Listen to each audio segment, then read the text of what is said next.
It's been about 6 months since I did my video on autistic narcissism, and some of you have been asking about it, so here's what autistic narcissism is.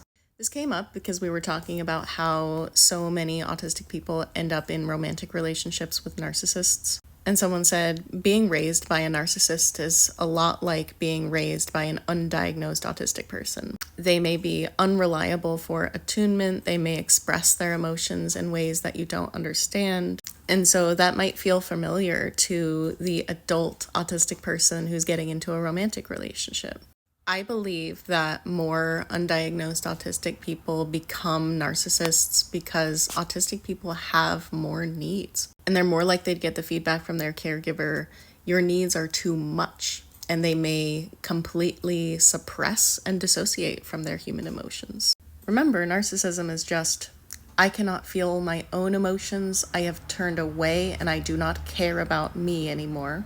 And so I cannot feel you, and I do not care about your emotions. Narcissists tend to perform their emotions because they know that they should be having a response to something that they don't necessarily. And autistic people can do the same thing because they experience their emotions fundamentally differently, and they can have disconnects. They can have slow processing of the emotions compared to neurotypical people. And so my particular experience as an autistic person, sometimes I know that we are supposed to be sad, and so I will perform sadness even when I'm not feeling it, like at a funeral.